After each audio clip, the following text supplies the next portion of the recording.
गजाननमहर्निशम् अनेकदन्तं भक्तानां एकदन्तमुपास्महे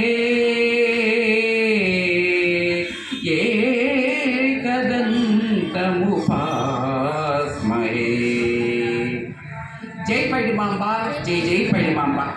విజయనగరంలో మన పూసపాటి వంశీయుల యొక్క అనుంగ పుత్రిక మన పైడి తల్లి అమ్మ మన అంతమందికి విజయనగరానికి కన్న తల్లి. అలాంటి ఆ అమ్మవారి యొక్క గుడి దగ్గర చదురు గుడి వద్ద ప్రతి మంగళవారం జరిగేటువంటి ఈ ఆధ్యాత్మిక కార్యక్రమంలో ఆ అమ్మవారికి సంబంధించి అలాగే పురాణ ఇతిహాసాల గురించి కూడా ఎన్నో రకాల ప్రవచనాన్ని ప్రతి మంగళవారం నాడు చెప్పించడం జరుగుతోంది. దానిలో భాగంగా ఆ అమ్మవారు అమ్మలగన్నయ్యమ్మ గురమ్మలకు మూలపుటమ్మ చాలా పెద్దమ్మ సురారుణమ్మ కడుపారడి పుచ్చడియమ్మ తన్నులో నమ్మిన వేల్పుటమ్మల మనమ్ముల నుండెడియమ్మ దుర్గమాయమ్మ కృపాబ్ది ఇచ్చుత మహత్వ కవిత్వ పటుత్వ సంపదల్. పూర్వం నైమిషారణ్యంలో సూత పౌరాణికుడు సౌనకాది ఋషులు అంతమంది కూడా కూర్చుని రకరకాలుగా వేదాల గురించి అందులో ఇతిహాసాల గురించి జరిగినటువంటి ఎన్నో విషయాలన్నిటి గురించి అడగడం జరుగుతోంది ఆ సూత పౌరాణికుడిని. అలాగే సూతుడు సౌనకాది ఋషులందరికీ కూడా చెప్పడం జరుగుతోంది. చెప్తూ ఉంటే ఒకప్పుడు ఆ సౌనకాది ఋషులు అంతమంది కూడా సూత పౌరాణికుడిని అన్నారంట, స్వామి ఎన్నో ధర్మ సూక్ష్మాలు చెప్తున్నారు. ఆ వెంకటేశ్వర స్వామికి ఎన్నో గోవిందనామాలు ఉన్నాయి.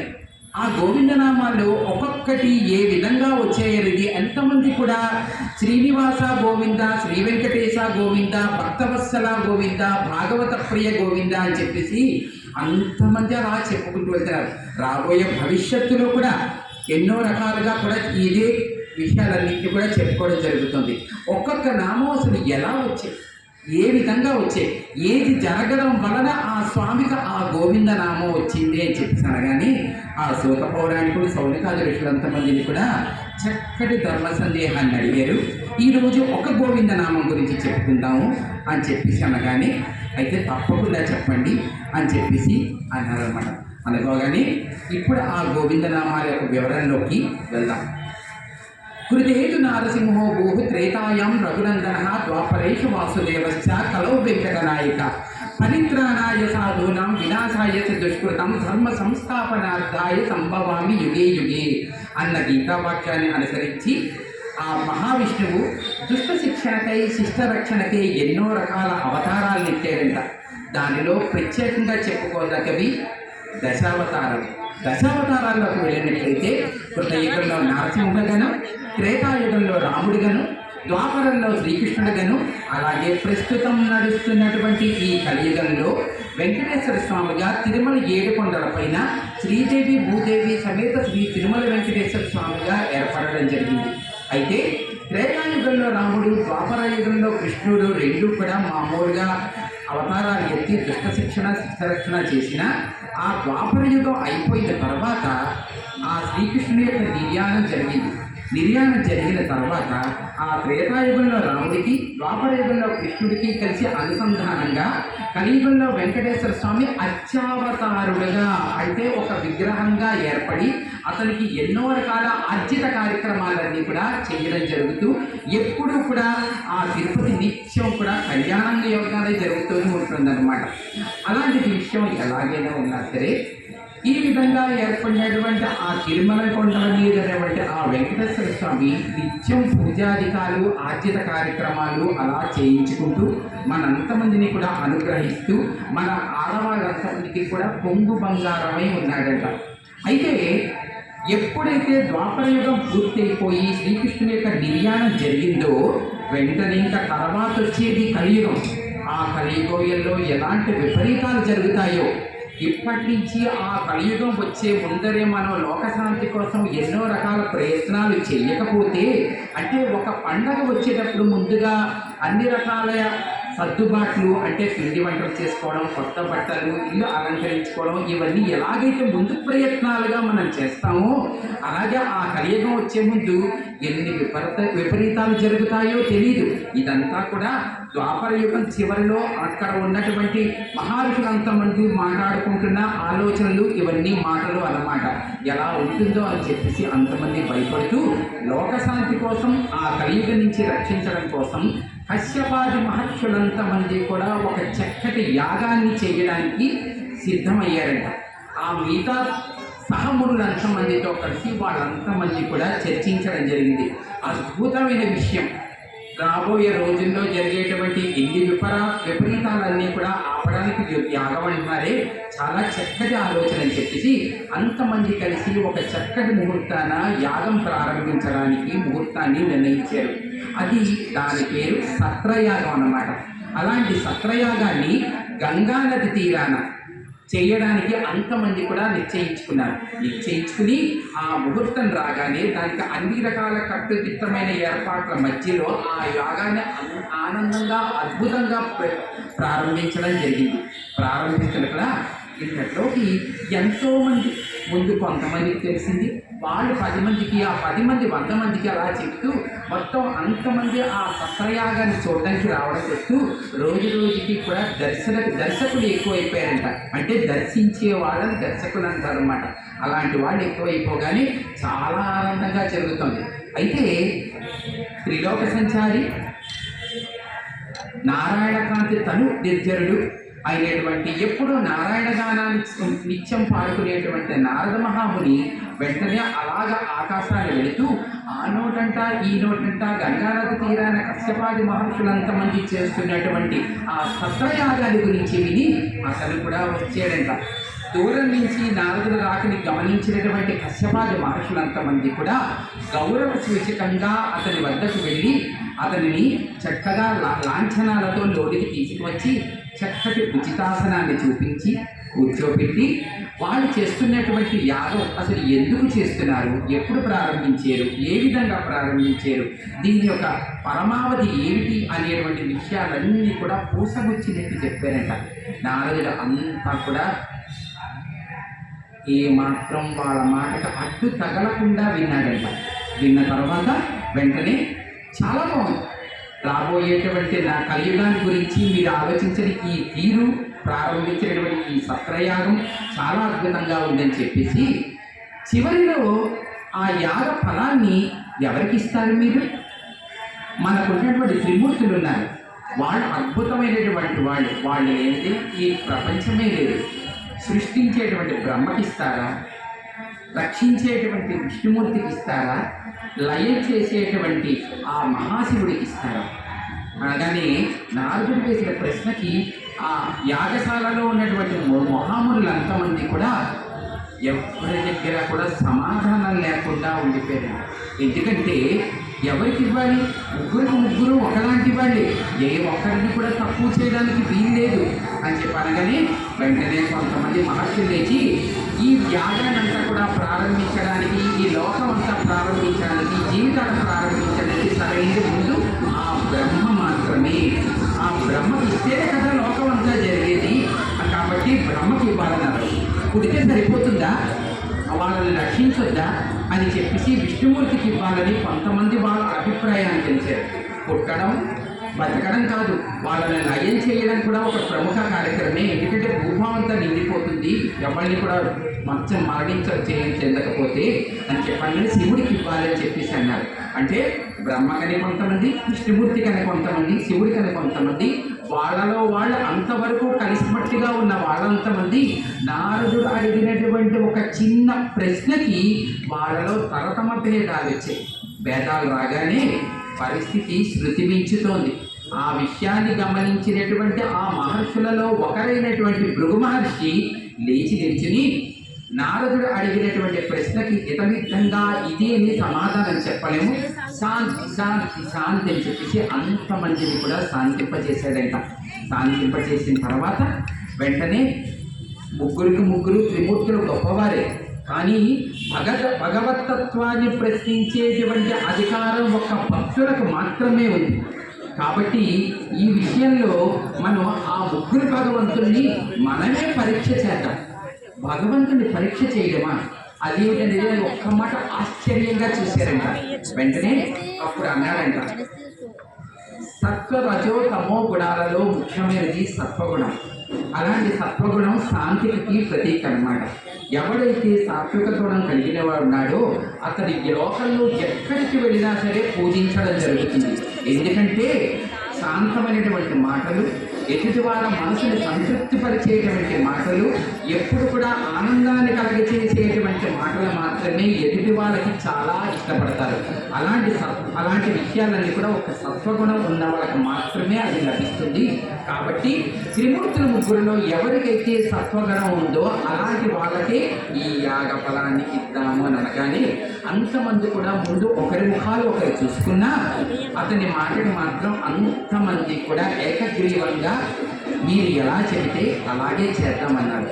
మహర్షులలో భృగు మహర్షికి ఒక ప్రత్యేక స్థానం ఉంది. ఎందుకంటే భగవద్గీతలో విభూతి యోగంలో భృగు మహర్షికి ఒకప్పుడు ఆ శ్రీకృష్ణుడు అర్జునుడికి చెప్తున్నాడు భగవద్గీత సమయంలో మహర్షినాం భృగురహం అని చెప్పేసి భృగు మహర్షి గురించి ప్రత్యేకంగా విభూతి యోగంలో చెప్పాడంట.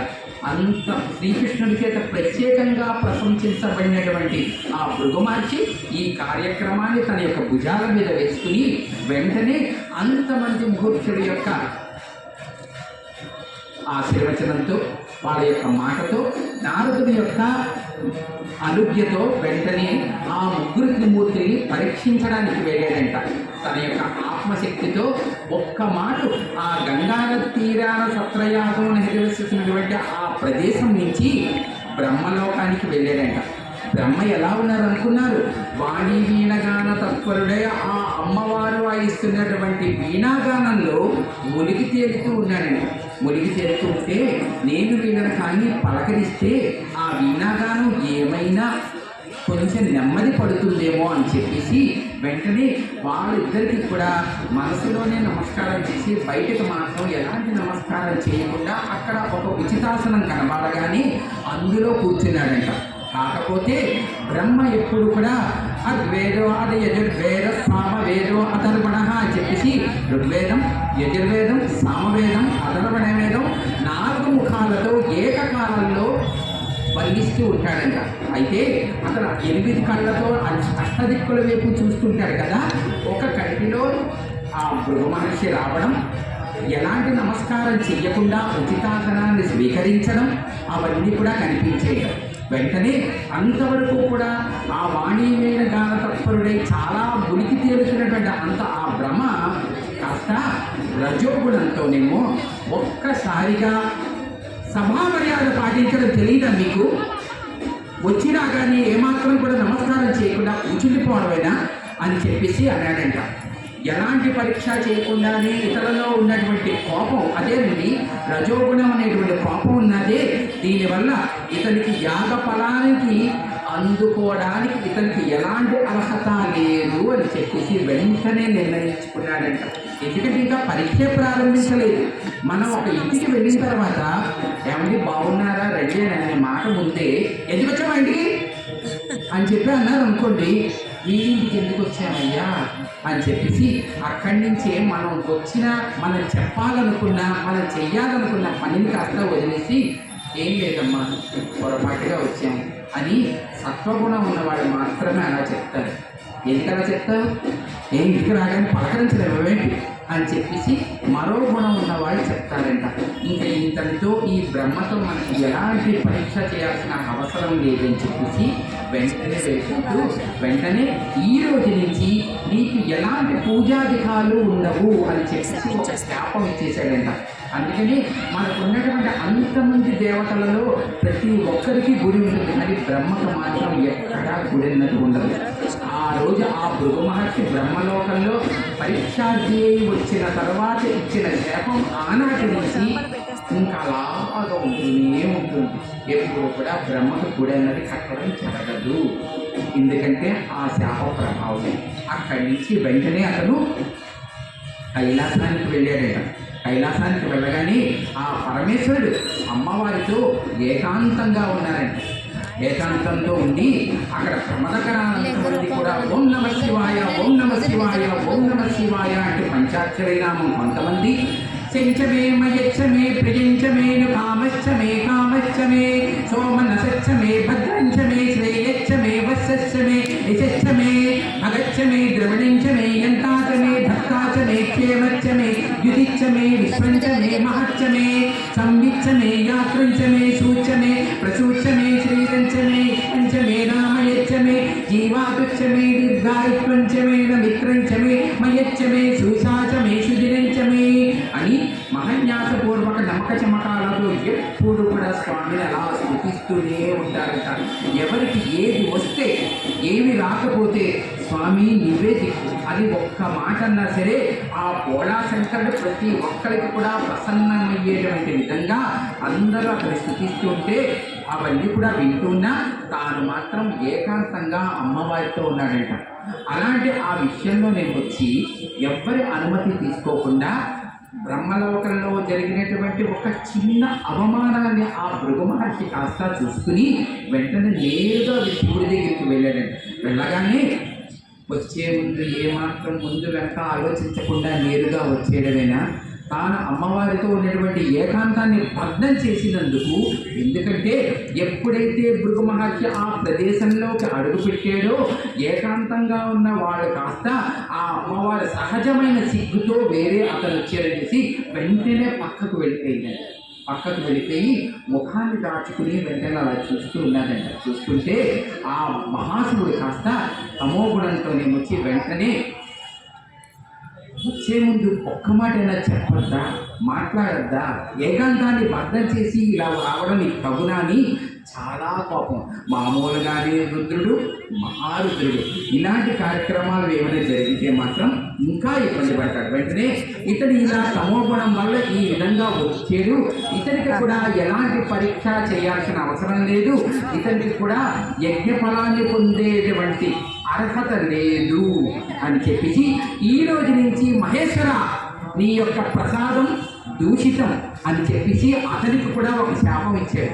అందుకనే మనం శివాలయాలకు వెళ్ళినప్పుడు ఒక పువ్వు ఏదైనా ఇచ్చినా సరే వెంటనే దాన్ని నంది మీద పెట్టేసి మనం వెళ్ళిపోవడం జరుగుతుంది. కానీ అప్పటికే బ్రహ్మలోకంలో వాణి బ్రహ్మల దగ్గర కైలాసంలో నేను వచ్చి శివపార్వతుల దగ్గర అవమానం పొందేడే వచ్చిన పరీక్ష విషయం ఎలా ఉన్నా సరే ఏమిటి ఎక్కడికి వెళితే అక్కడ అవమానాలు జరుగుతున్నాయి అని చెప్పేసి మామూలుగానే భృగు మహర్షికి కొంచెం కోపం ఎక్కువ. కొంచెం ఏమిటండి, మామూలుగానే కోపం ఎక్కువ. అలాంటి కోపం ఉన్న వాళ్ళ దగ్గర ఇలా అవమానాలు జరిగితే ఇంకా కోపం రెట్టింపు జరుగుతూ వాళ్ళు ఏమిటి చేస్తున్నారో ఏం మాట మాట్లాడుతున్నారో ఎవరికి కూడా తెలియని పరిస్థితి. ఎక్కువగా కోపం ఉన్న వాళ్ళ దగ్గర మనం ఎంత తక్కువగా మాట్లాడితే అంత మంచిది. కాబట్టి అలాంటి కోపం కలిగిన ఆ భృగు మహర్షి ఇంకా అతని యొక్క నడకలో వేగాన్ని పెంచుకుంటూ వైకుంఠానికి వెళ్ళాడంట. ఎందుకంటే ఈ పరీక్షలో ఇతనైనా సరే నెగ్గుతాడా నెగ్గడా. ఇప్పటికి జరిగిన 2 లోకాల్లో మహా అవమానాలు జరిగాయని చెప్పి అక్కడికి వెళ్ళగానే అతని ఫణీంద్ర కల్పం మీద ఆ విష్ణుమూర్తి కాస్త అక్కడ ఉన్నటువంటి వైకుంఠంలో అంతమంది కూడా ఓం నమో నారాయణాయ, ఓం నమో నారాయణాయ అనేటువంటి నామాన్ని ఉచ్చరిస్తుంటే ఫణీంద్ర కల్పం మీద ఆయన వచ్చి ఆ కళ్ళు మూసుకుని పడుకుని ఉన్నాడంట. అతని పాదాల వద్ద మాత్రం లక్ష్మీదేవి నెమ్మదిగా పాదాలు ఒత్తుతూ ఉన్నాడంట. అయితే వెంటనే వెళ్ళగానే ఇంకా ఏం ఆలోచించకుండా కేశవ, నారాయణ, మాధవ, మధుసూదన అని చెప్పేసి ఎన్నో రకాలుగా స్తోత్రం కాదు ఇలా పిలిచాడంట. పిలిచినా అతను ఏ మాత్రం కళ్ళు తెరవలేదు. కళ్ళు తెరవకుండా ఉండగానే ఇతనికి నిద్ర లేదు. పూర్తిగా నిద్ర లేకపోయినా లేకపోవచ్చు, పూర్తిగా నిద్ర ఉన్నా లేకపోవచ్చు. ఇన్ని రకాల పిలుస్తున్నా సరే ఇతను నిద్రపోతున్నట్టుగా నటిస్తున్నాడు అని చెప్పేసి వెంటనే అనుకుని, కాకపోతే అప్పటికే బ్రహ్మలోకంలోనూ కైలాసంలో జరిగినటువంటి అవమానం పదే గుర్తు వస్తూ నారాయణుడికి ముందుగానే ఆ విషయాలన్నీ కూడా తెలిసి ఇతను కూడా నన్ను అవమానిస్తున్నాడు అని చెప్పేసి అనుకుని వెంటనే ఆ ఫణీంద్ర కల్పం దగ్గరికి వెళ్ళి వెంటనే అన్నాడంట, భడిరా ఇంతటి గర్వము బ్రాహ్మణు నందామాని, భడిరా ఇంతటి గర్వము బ్రాహ్మణు నందామాని, చిలువ పై పండుట తెలియవో ఇతరంబేని కలిమి పడతి పదముల కథ కలయని గాని పోకడా. స్వామి వింటున్నావా? కలిమి పడతి పదముల కడ కలదనిగా ఈ పోకడా. తొలగిపోది సిరి ఎక్కడా నిలుచుటెట్టులది నీకడా. మడిగా ఇంతటి గర్వము. ఏం నిద్ర నటిస్తున్నావయ్యా నారాయణ? ఇంతటి గర్వ బ్రాహ్మణులు చూస్తే నీకు మేము అంత లెక్క లేకుండా ఉన్నావా? నీకు జరిగేటువంటి ప్రతి పూజాధికాలు మేమే చెయ్యాలయ్యా. అయినా సరే నేను వచ్చేదనని నన్ను ఇంత చిన్న చూపు చూస్తున్నావా?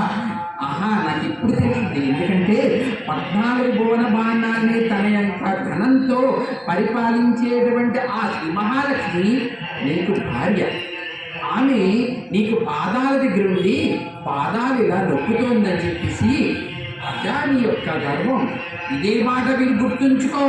ఈ రోజు నుంచి నీ పాదాల దగ్గర పాదసేవ చేస్తున్నటువంటి నీ భార్య ఆ మహాలక్ష్మి ఉన్నదే, ఆమె ఇవాళ నుంచి ఒక చోట స్థిరంగా ఉండదు. నీ దగ్గర కూడా స్థిరంగా ఉండదు. స్థిరంగా ఉండకుండా చంచలంగా ఎప్పుడు కూడా అలా తిరుగుతూనే ఉంటుంది.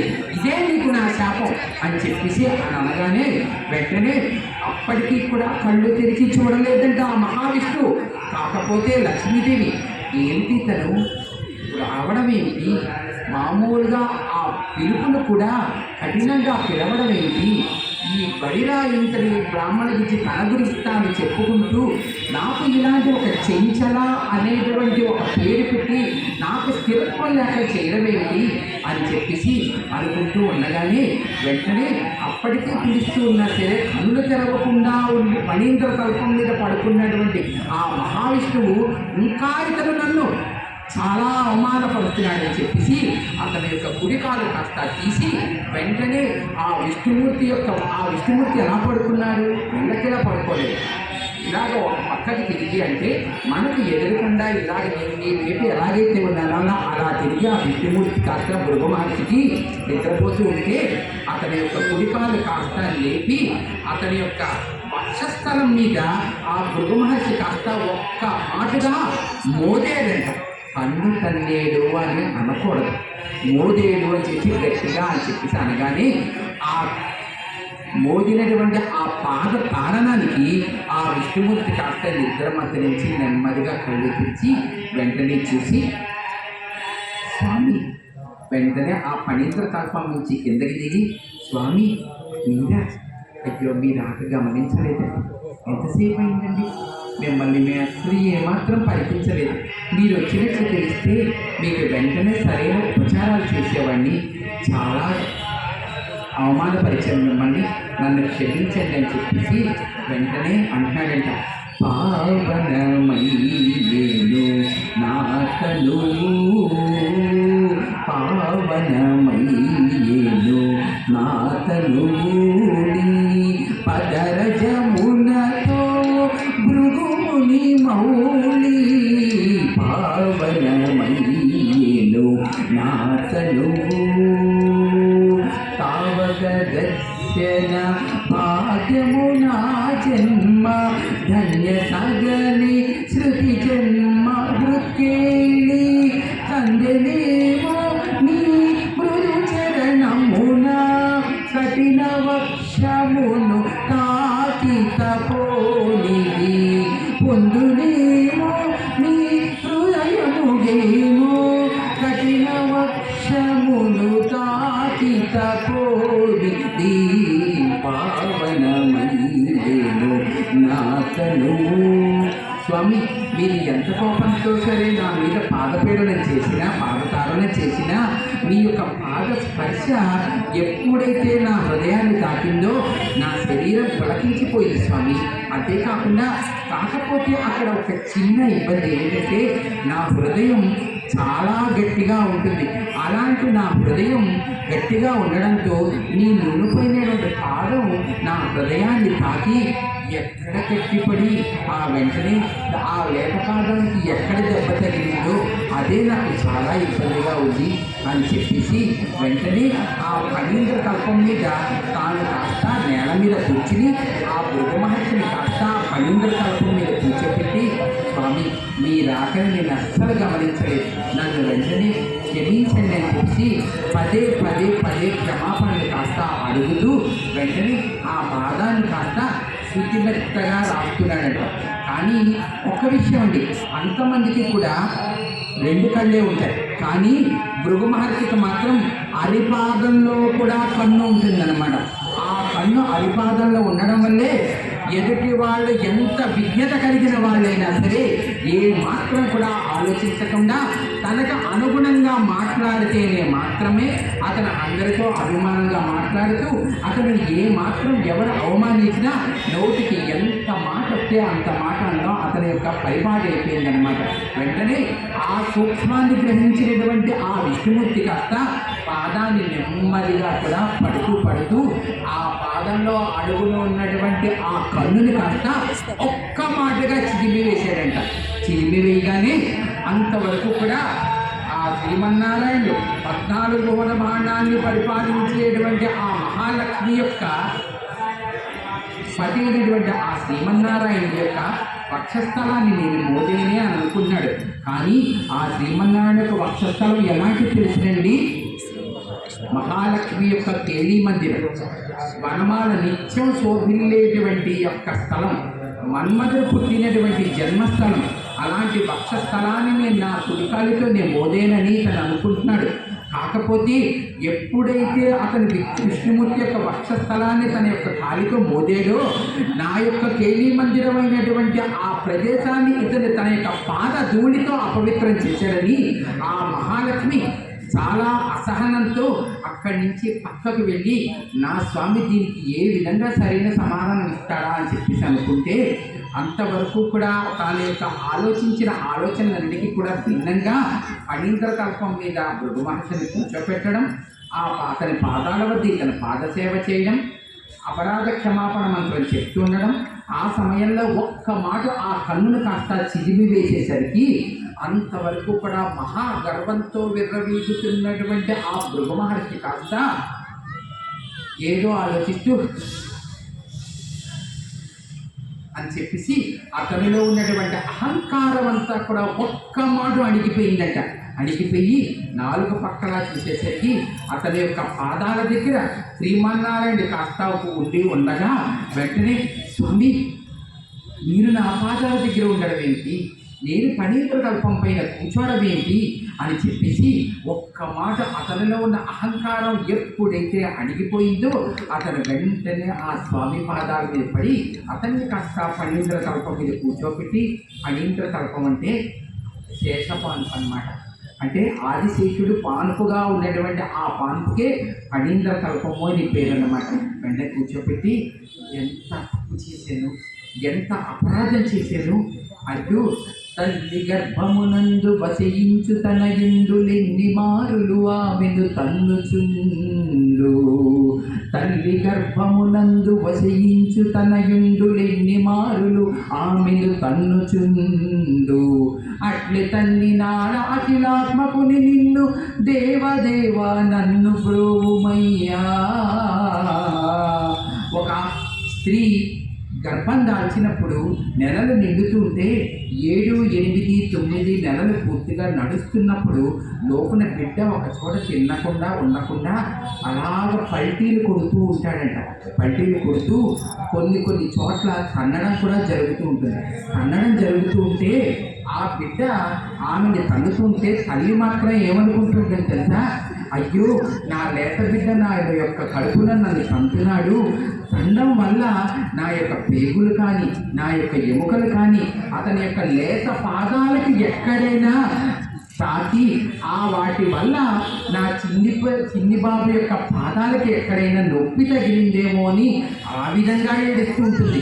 కానీ తన్నేడనేటువంటి ఇది ఆ బిడ్డకు మాత్రమే ఉంటుంది. కానీ లేత పాదాలకి ఎక్కడ నొప్పి కలిగిందా అని చెప్పేసి ఆ తల్లి ఆలోచిస్తూ ఉంటుంటారు. అలాగా తల్లి గర్భమునందు వసించు తన ఇందులెన్ని మాత్రులు ఆమెను తన్నుచుండు, అట్లే తండ్రి నాడ అఖిలాత్మకుని నిన్ను దేవదేవా నన్ను బ్రోవుమయ్యా. స్వామి నీ బిడ్డ లాంటి వాడిని, నేను తెలియక కన్ను నిన్ను కానక ఈ చేసేటటువంటి ఈ అపరాధం వలన నేనే తప్ప నాకు ఏ విధమైనటువంటి భేదాభిప్రాయాలు నాకైతే లేవండి అని చెప్పి, ఎప్పుడైతే ఆ హరిపాదంలో ఉన్నటువంటి ఆ కన్నును కాస్త ఆ విష్ణుమూర్తి కాస్త కృషించి దాన్ని కాస్త లయం చేశాడో అప్పుడు అతనికి సరైనటువంటి బుద్ధి వచ్చింది.